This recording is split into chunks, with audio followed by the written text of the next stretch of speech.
بسم اللہ الرحمن الرحیم۔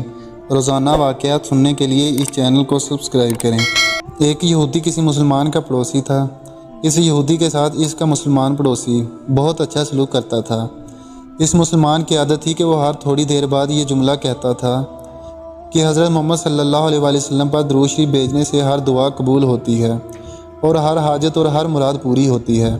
جو کوئی بھی اس مسلمان سے ملتا وہ مسلمان اسے اپنا یہ جملہ ضرور سناتا، اور جو بھی اس کے ساتھ بیٹھتا اسے بھی ایک مجلس میں کئی بار یہ جملہ مکمل یقین سے سناتا تھا کہ حضرت محمد صلی اللہ علیہ وسلم پر درود شریف بھیجنے سے ہر دعا قبول ہوتی ہے اور ہر حاجت اور ہر مراد پوری ہوتی ہے۔ اس مسلمان کا یہ جملہ اس کے دل کا یقین تھا۔ اس نے ایک سازش تیار کی تاکہ اس مسلمان کو ذلیل و رسوا کیا جائے اور درود شریف کی تاثیر پر اس کے یقین کو کمزور کیا جائے اور اس سے یہ جملہ کہنے کی عادت چھڑوائی جائے۔ یہودی نے ایک سنار سے سونے کی ایک گوٹھی بنوائی اور اسے تاکید کی کہ ایسی گوٹھی بنائے کہ اس جیسی گوٹھی پہلے کسی کے لیے نہ بنائی ہو۔ سنار نے گوٹھی بنا دی۔ وہ یہودی انگوٹھی لے کر مسلمان کے پاس آیا۔ حال احوال کے بعد مسلمان نے اپنا وہی جملہ، اپنی وہی دعوت دہرائی کہ حضرت محمد صلی اللہ علیہ وسلم پر درود شریف بھیجنے سے ہر دعا قبول ہوتی ہے، ہر حاجت اور ہر مراد پوری ہوتی ہے۔ یہودی نے دل میں کہا کہ اب بہت ہو چکا، بہت جلد یہ جملہ تم بھول جاؤ گے۔ کچھ دیر بات چیت کے بعد یہودی نے کہا، میں سفر پر جا رہا ہوں، میری ایک قیمتی گوٹھی ہے، وہ آپ کے پاس امانت رکھ کر جانا چاہتا ہوں، واپسی پر آپ سے لے لوں گا۔ مسلمان نے کہا، کوئی مسئلہ نہیں، آپ بے فکر ہو کر انگوٹھی میرے پاس چھوڑ جائیں۔ یہودی نے وہ انگوٹھی مسلمان کے حوالے کی اور اندازہ لگا لیا کہ مسلمان نے وہ انگوٹھی کہاں رکھی ہے۔ رات کو وہ چھپ کر اس مسلمان کے گھر کو کھودا اور بالآخر انگوٹھی تلاش کر لی اور اپنے ساتھ لے گیا۔ اگلے دن وہ سمندر پر گیا اور ایک کشتی پر بیٹھ کر سمندر کی گہری جگہ پہنچا اور وہاں وہ انگوٹھی پھینک دی اور پھر اپنے سفر پر روانہ ہو گیا۔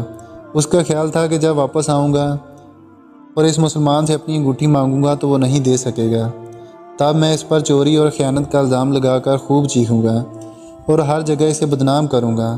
وہ مسلمان جب اپنی اتنی رسوائی دیکھے گا تو اسے خیال ہوگا کہ درود شریف سے کام نہیں بنا اور یوں وہ اپنا جملہ اور اپنی دعوت چھوڑ دے گا۔ مگر اس نادان کو کیا پتہ تھا کہ درود شریف کتنی بڑی نعمت ہے۔ یہودی اگلے دن واپس آ گیا، سیدھا اس مسلمان کے پاس گیا اور جاتے ہی اپنی انگوٹھی طلب کی۔ مسلمان نے کہا، آپ اطمینان سے بیٹھ جائیں، آج درود شریف کی برکت سے میں صبح دعا کر کے شکار کے لیے نکلا تھا تو مجھے ایک بڑی مچھلی ہاتھ لگ گئی، آپ سفر سے آئے ہیں، وہ مچھلی کھا کر جائیں۔ پھر اس مسلمان نے اپنی بیوی کو مچھلی صاف کرنے اور پکانے پر لگا دیا۔ اچانک اس کی بیوی زور سے چیخی اور اسے بلایا۔ وہ بھاگ کر گیا تو بیوی نے بتایا کہ مچھلی کے پیٹ سے سونے کی انگوٹھی نکلی ہے اور یہ بالکل ویسی ہے جیسی ہم نے اپنے یہودی پڑوسی کی انگوٹھی مانت رکھی تھی۔ وہ مسلمان جلدی سے اس جگہ گیا جہاں اس نے یہودی کی انگوٹھی رکھی تھی۔ انگوٹھی وہاں موجود نہیں تھی۔ وہ مچھلی کے پیٹ والی انگوٹھی یہودی کے پاس لے آیا اور آتے ہی کہا، حضرت محمد صلی اللہ علیہ وسلم پر درود شریف بھیجنے سے ہر دعا قبول ہوتی ہے اور ہر حاجت پوری ہوتی ہے۔ پھر اس نے وہ انگوٹھی یہودی کے ہاتھ میں رکھ دی۔ یہودی کی آنکھیں حیرت سے باہر، رنگ کالا پیلا اور ہونٹ کانپنے لگے۔ اس نے کہا، یہ انگوٹھی کہاں سے ملی؟ مسلمان نے کہا، جہاں ہم نے رکھی تھی وہاں ابھی دیکھی، وہاں تو نہیں ملی، مگر جو مچھلی آج شکار کی اس کے پیٹ سے مل گئی ہے۔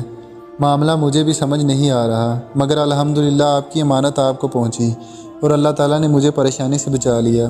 بے شک حضرت محمد صلی اللہ علیہ وسلم پر درود شریف بھیجنے سے ہر دعا قبول ہوتی ہے اور ہر حاجت و مراد پوری ہوتی ہے۔ یہودی تھوڑی دیر کانپتا رہا، پھر بلک بلک کر رونے لگا۔ مسلمان اسے حیرانی سے دیکھ رہا تھا۔ یہودی نے کہا، مجھے غسل کی جگہ دے دیں۔ غسل کر کے آیا اور فوراً کلمہ طیبہ اور کلمہ شہادت پڑھنے لگا، اشہد ان لا الہ الا اللہ وحدہ لا شریک لہ واشہد ان محمدا عبدہ ورسولہ۔ وہ بھی رو رہا تھا اور اس کا مسلمان دوست بھی، اور مسلمان اسے کلمہ پڑھا رہا تھا اور یہودی یہ عظیم کلمہ پڑھ رہا تھا۔ جب اس کی حالت سنبھلی تو مسلمان نے اس سے وجہ پوچھی، تب اس نو مسلم نے سارا قصہ سنا دیا۔ مسلمان کے آنسو بہنے لگے اور وہ بے ساختہ کہنے لگا، حضرت محمد صلی اللہ علیہ وسلم پر درود شریف بھیجنے سے ہر دعا قبول ہوتی ہے اور ہر حاجت و مراد پوری ہوتی ہے۔ سبحان اللہ۔